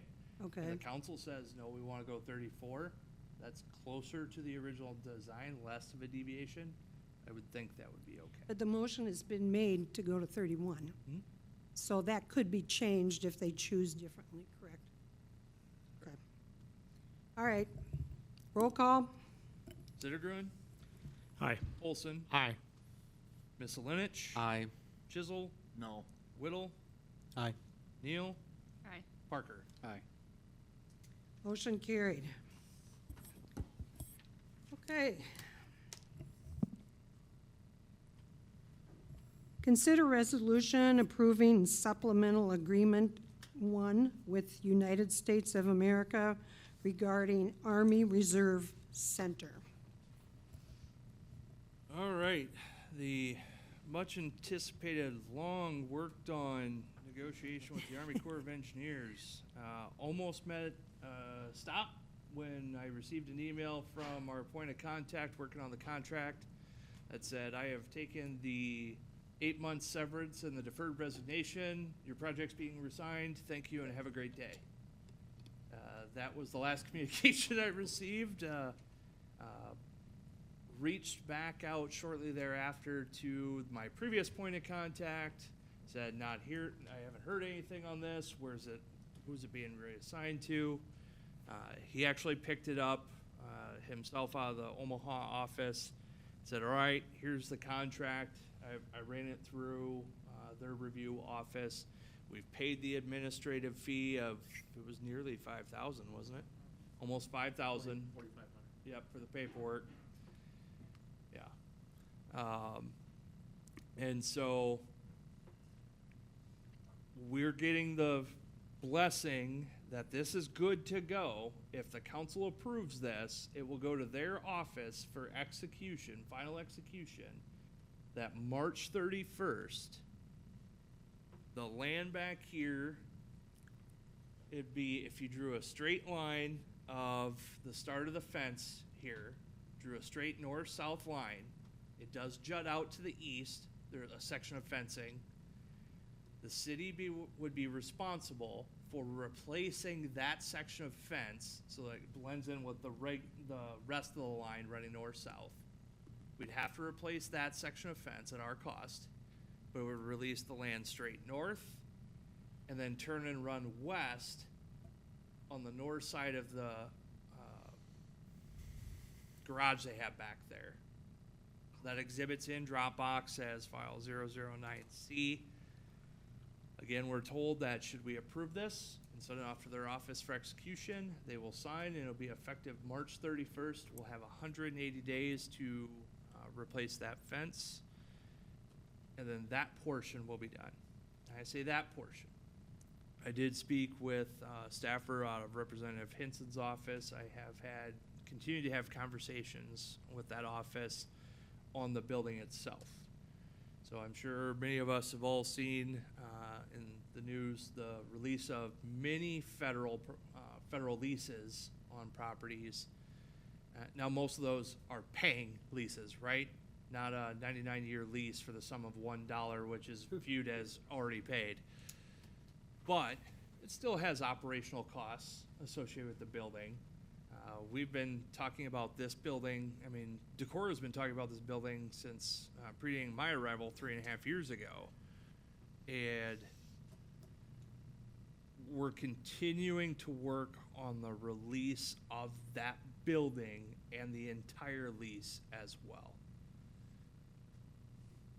That's just an update I have to give on there. I've urged Congresswoman Hinson's office that should the opportunity arise that, Department of Defense right now has not been touched with the magnifying lens, but should they be looked at on how to become more efficient, Decorah would welcome it with open arms. So we're still working on the rest. Mayor, I have a question for John before someone makes a motion. Is that okay? John, there's a typo in the resolution. The word form should be from, not a big deal, right? No, you can just correct it on just okay. approve the resolution and correct the typo. All right. Well, then I'm gonna move that we approve the resolution changing form in the third whereas to from. Second. Motion made by Zittergrun, seconded by Neal, to accept and change the form to Form to from, yeah. Or And from. John, I know it normally It's okay. doesn't matter, but the federal government sometimes cares a lot about things that seem to not matter to us, so. Oh, I got Okay, a so- stern talking to over the name of, you can't simply refer to it as the Reserve Center in an email to the Army Corps of Engineers. You have to use the full name. Lesson learned. Okay, so we've had a motion and a second. Just a quick question. Sure. We're responsible for the fencing. Do we have a cost on that, or can we reuse what we're bumping up in that bump out? Can that be reused? We do have to increase it by 1 foot. And so, yes, it will be 6 foot with razor wire, 7 foot with razor wire, back down to 6 foot with razor wire. Okay. So don't try and climb over the 7 foot. Move over. Okay. Okay, roll call. Mike, did we get a quote? Brand new fencing's just under 5,000. I haven't heard yet to see if we can use the fencing we already have, but I do have a email with other fencing. Okay, So for those online, just under 5,000.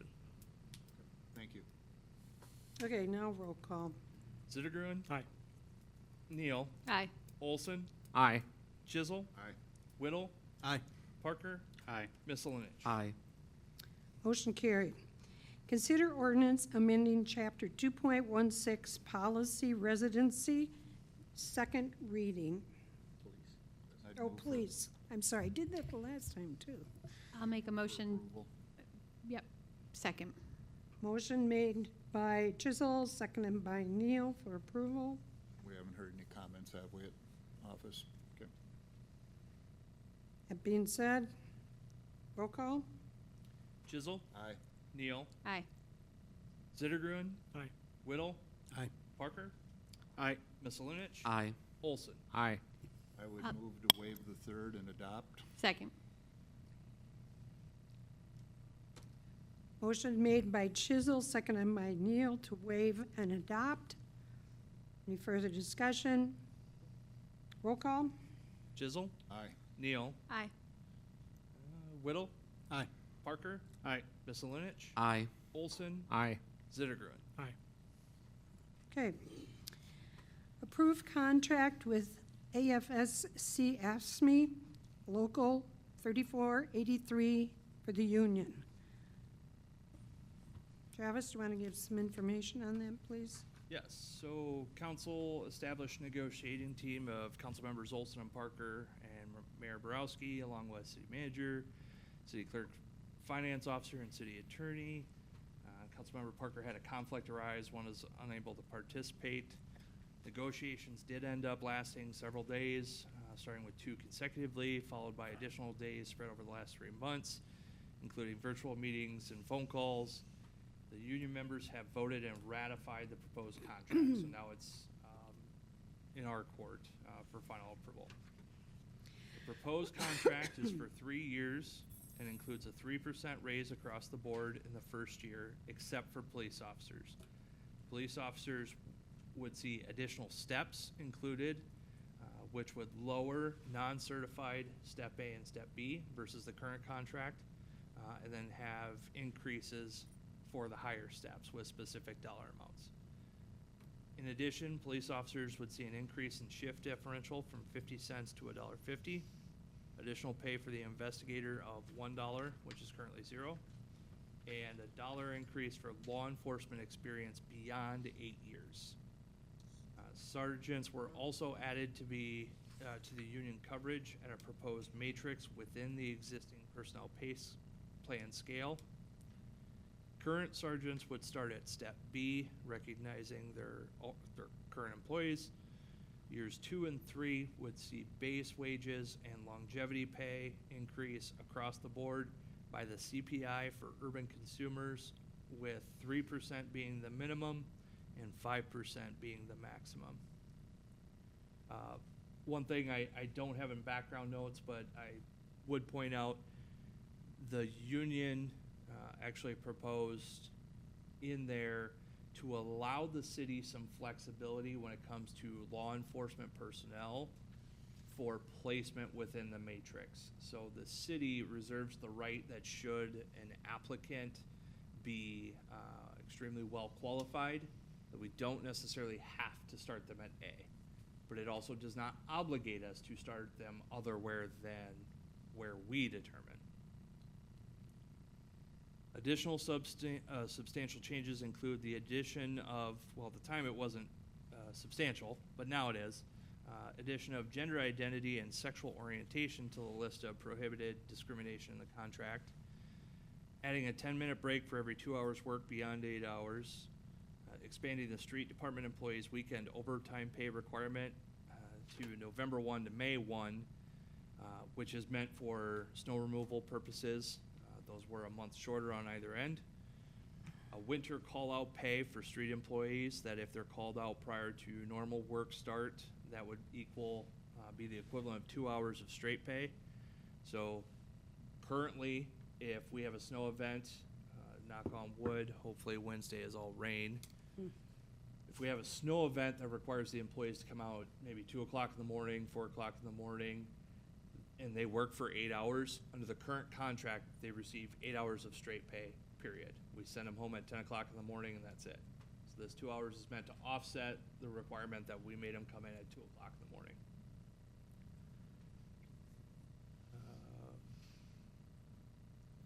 It will also involve increasing uniform costs from $100 to $200, but will now be treated as a reimbursement as opposed to a straight pay. Leave changes. Christmas Eve is currently a half a holiday. This would go to a full day. Vacation rates were converted to a chart to make it easier to read. The only changes proposed within that were new hires currently receive 0 vacation at hire. They would receive a week of vacation right away, not right of way. And then what we had at 6 months would move back to 1 year, where it was originally before this current contract, and that is also a week of vacation that they'd get at 1 year. So 1 week at the start, nothing at 6 months, and then at 1 year, another week. New proposal that has not been the contract in the past, 1 week paid of parental leave with employees. They would be eligible for an additional 4 weeks of accrued leave, so a total of 5. First week paid parental leave. The next 4 weeks, they could take any of their accrued leave or unpaid time off should they not have accrued leave built up. The The premise behind this is that they wouldn't have to actually file the paperwork for FMLA, but otherwise they would be entitled to up to 12 weeks should they fill out the paperwork. But the week paid does not go against any of their accrued time. All right. Funeral leave was adjusted to include more family members as immediate family, also including step and foster to the front of applicable family members. There is a notation on Appendix A, which is the wage sheet, that shows Public Works Technician with 2 asterisks behind it, that has a blank wage scale. At the bottom, you'll see the footnote that reads, this reflects the willingness of both parties to negotiate in good faith a job description and a wage scale for a position that would be able to work across the utilities and street departments. If approved by council, staff would immediately begin negotiating an amendment to the existing contract, because this proposed contract wouldn't go into effect till July 1. Excuse me, we would amend the existing contract and then be able to insert those wages in the blank fields. I believe I've got everything substantial covered.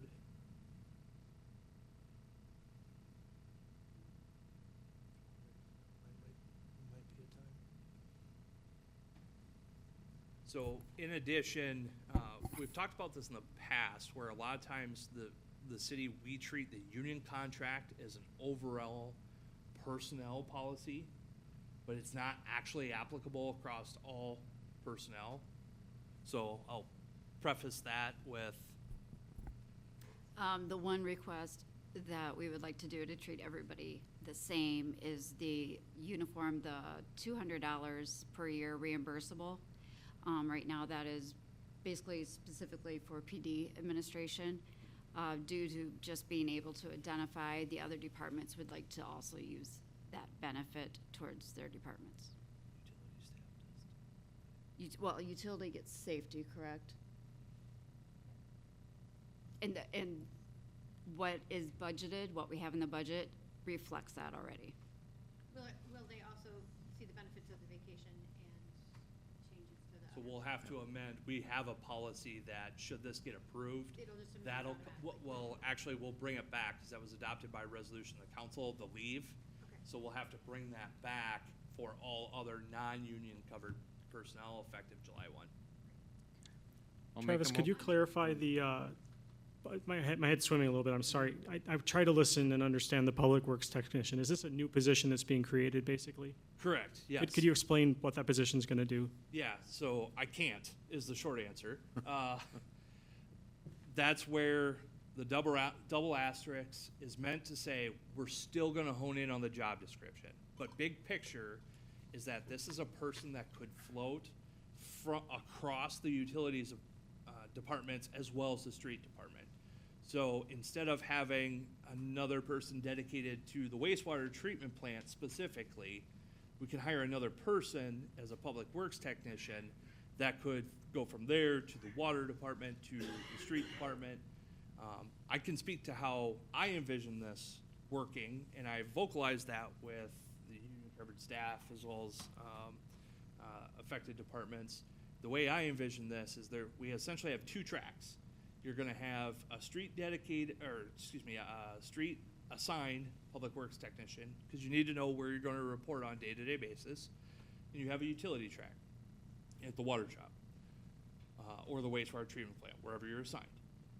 The way I envision this, again, is we have a base wage that's in that matrix, and then you have supplemental pay based on your certifications.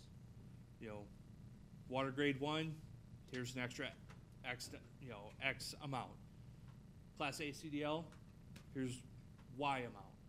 All that stuff has to be negotiated yet, but largely we wanted to make sure that the staff, the union covered staff, were on board with this. We have heard mixed responses to it, but from an administrative standpoint as well as some staff standpoint, see the potential benefit there of having greater flexibility to pull staff and put them where we need them when it is all hands on deck in different areas. I do want to emphasize, the staff does a good job of that currently, but all it does take is for one of them to say, not my job. Gotcha. I know you tried to explain that already, but something about that explanation clicked for me, so thanks for doing it again. I'll make a motion to approve the contract with AFSCME Local Union 3483. Thank you. Second. Thank you. Motion made by Olson, seconded by Neal to approve the contract. Further discussion? Thanks to the negotiating team and also to the union reps for finding a way forward on this. That was a long slog, and Very, very appreciative. but we don't have to do it for 3 more years. And when I say long, I should emphasize, for the most part, it was not, nobody was ready to throw hands or anything. No. For the No, most part. But it just, we updated, like I didn't list everything in here. Like I didn't tell you how many times we removed to wit, or how many times that we Changed one word. changed here, one word and formatting. There's a right? lot of updating. So, a lot of updating, which is what primarily took so long. Well, thank you. That's great. Okay, roll call. Olson, Aye. Neal, Aye. Chisel, Aye. Whittle, Aye. Parker, Aye. Miscelinich, Aye. Zittergruin. Aye. Okay, we have 2 vacancies yet on the Decorah Human Rights Commission.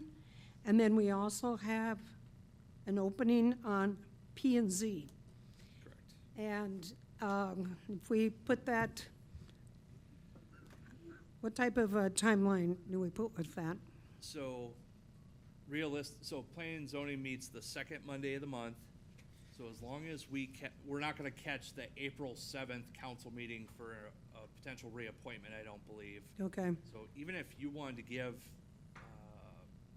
up until late April, that would still give plenty of time for submittals, get mayoral appointment in front of council for our consideration that first meeting in May, and then they could be seated at the May P and Z meeting. so like if you would be looking at that last Friday in April, which would be the 25th, As long as it's not applications, Friday.